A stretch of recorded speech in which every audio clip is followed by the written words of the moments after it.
কংগ্রেস সুজনদা বলেছে রুকেগা নেই, আমরা সঙ্গে আর একটা লাইন অ্যাড করছি, আপ সিপিএম রুকেগা নেই।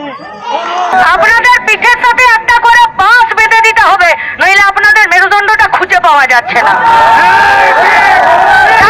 ছিল পশ্চিমবঙ্গে, বিশ্বাস করেন আপনাদের সিভিক গুলো গিয়ে রেপ করে খুন করে দিচ্ছে। আর তৃণমূল শুনে রাখো, সবের পুঙ্গতের দল একটা 20 টাকার টাকা নিয়ে গেছিল আমাদের অফিসে দিতে।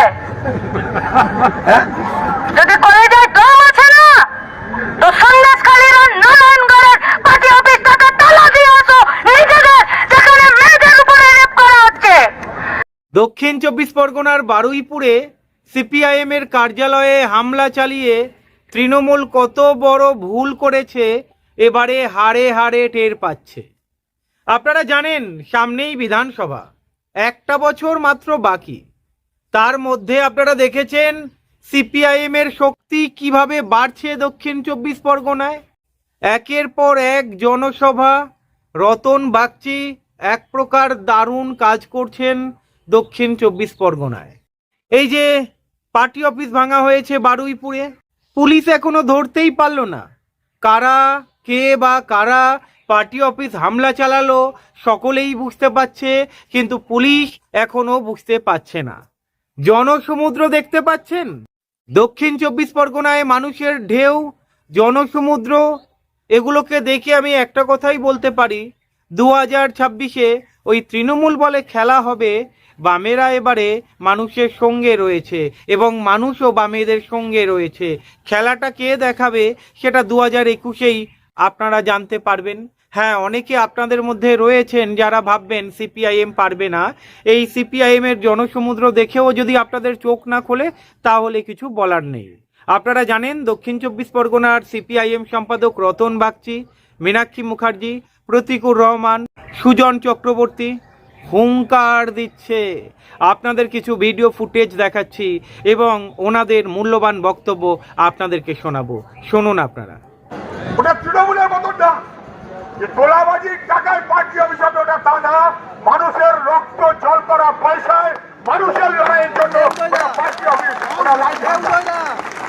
কংগ্রেস সুজনদা বলেছে রুকেগা নেই, আমরা সঙ্গে আর একটা লাইন অ্যাড করছি, আপ সিপিএম রুকেগা নেই।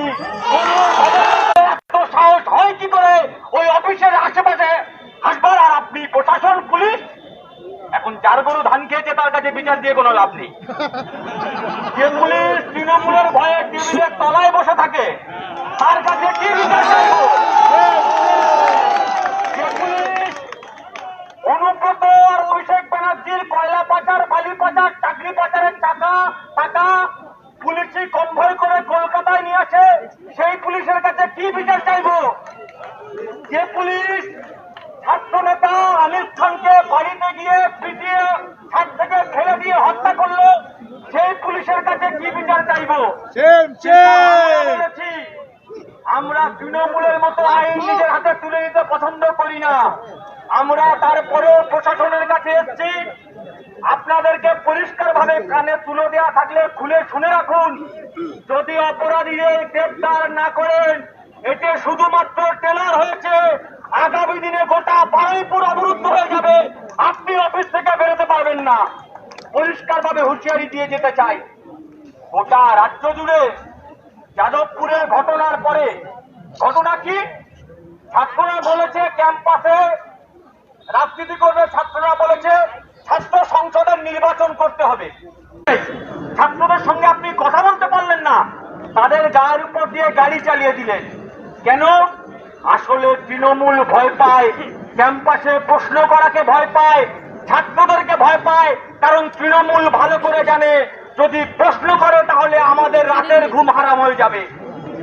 বেঁচে বেঁচে বারুইপুরে অফিস কেন? তৃণমূল ভালো করে জানে এই বারুইপুরে যারা বসে থাকে তারা কেউ তোলাবাজ নয়, তারা কেউ চাকরির টাকা নিয়ে ভাগবাটোয়ারা করেনি। 34 বছর হয়ে গেছে, এখনো সুজন চক্রবর্তী, শ্রমিক লাহিড়ীদের গায়ের গায়ে এক ফোঁটা কালি লাগাতে তৃণমূল পায়নি। সেই ভয়, সেই আতঙ্ক থেকে পার্টি অফিসে আক্রমণ করবার চেষ্টা। আমি কমরেডদের কাছে অনুরোধ করব, আজকের উচ্চ মাধ্যমিক পরীক্ষা আজকের দিনেও ছিল, সেই কারণে আমরা মাইক ব্যবহার করছি না। রমজান মাস আছে, কমরেডদেরকে ফিরে যেতে হবে। লড়াই এখানে থামবার লড়াই নয়, বুথে বুথে লড়াই শুরু করতে হবে। চাকরি চোর, গরু চোর, তোলাবাজদের বিরুদ্ধে লড়াই শুরু করতে হবে। প্রশাসন হতে পারে আপনার সঙ্গে থাকবে না, ওরা হতে পারে গুন্ডা পুলিশ দিয়ে আপনাদেরকে আন্দোলনকে দমিয়ে রাখার চেষ্টা করবে। শুধু এটুকু মনে রাখবেন, আমরা যারা এই সময় লাল ঝান্ডার পার্টি করি, আমরা পুলিশকেও কাজকলা দেখাতে পারি আর তৃণমূলকেও কাজকলা দেখাতে পারি। তাই লড়াই করতে হবে। এখানে যা জমায়েত হয়েছে এই কয়েকদিনের মধ্যে বারুইপুরে এই ধরনের জমায়েত আমরা কখনো করতে পারিনি। কারণ এইটাই হচ্ছে আজকে চ্যালেঞ্জ নিয়ে গ্রাম থেকে, গ্রামান্তর থেকে কমরেডরা উপস্থিত হয়েছে। আমাদের তীর্থস্থান বারুইপুর পার্টি অফিস, সেই পার্টি অফিসে দুষ্কৃতীরা ঢোকার প্রতিবাদে যারা সেদিন এই কাজকর্ম করেছে, আমি শুনেছি যে তারা বাড়ির বাইরে বেরোতে পারছেন না, একজনও বাড়ির বাইরে বেরোতে পারছেন না। আর বাড়ির বাইরে বেরোলে জনগণ তার কাছে প্রশ্ন করবে যে সিবিআই অফিসে হামলা করলে কেন, কি অপরাধ করেছিল। এর আগে দুবার পার্টি অফিসের মধ্যে, একবার পার্টি অফিসে ঢোকার ক্ষমতা ওদের হয়নি, বিরাট জমায়েত করেছিল, কিন্তু জমায়েত করে তারা সুরসুর করে পালিয়ে গিয়েছিল। আমাদের নেতৃত্ব সামনে দাঁড়িয়ে যখন উপস্থিত হলো তখন আস্তে আস্তে পালিয়ে গেল। আগামী দিনে যে লড়াই হবে সেই লড়াই আজকে এসপির কাছে গিয়েছেন, এসপির কাছে আমাদের বক্তব্য রাখবেন। আমরা আইসির কাছে ডেপুটেশন দিয়েছি, আইসি এখনো পর্যন্ত কোনো হস্তক্ষেপ করেনি। সিসিটিভি ক্যামেরাতে যা ধরা পড়েছে সবটাই আমরা তার কাছে উপস্থিত করেছি। উনি ইচ্ছে করলে 1 মিনিটের মধ্যে দুষ্কৃতীদের ধরতে পারেন। কিন্তু আজকের দিনটা আমরা দেখব যে আজকে দাঁড়িয়ে এসপি কি ভাবে এটাকে গ্রহণ করে। যদি দাঁড়িয়ে এসপি তার ভূমিকা পালন না করে তাহলে আরো বৃহত্তর আন্দোলনে গ্রাম থেকে, গ্রামান্তর থেকে এসে বারুইপুরে আমরা অবরোধ করব। শুধু তাই নয়, সমস্ত পুলিশ স্টেশন, বিডিও, সমস্ত জায়গায় বিক্ষোভের মধ্য দিয়ে আমরা প্রতিবাদ জানাবো। যে যারা প্রকৃত অর্থে এই আক্রমণ করেছে তারা চিহ্নিত, সেই চিহ্নিত দোষীদের অবিলম্বে যদি গ্রেপ্তার করা না হয় তাহলে আমাদের সকলের একই কথা যে কি করে এই দোষীদের যথোপযুক্ত শাস্তি দিতে হয় তার পথ আমাদের জানা আছে। আমরা আগামী দিনে সেই পথেই হাঁটবো। কিছু বুঝতে পারছেন বন্ধুরা? খেলা এবারে জমে উঠবে।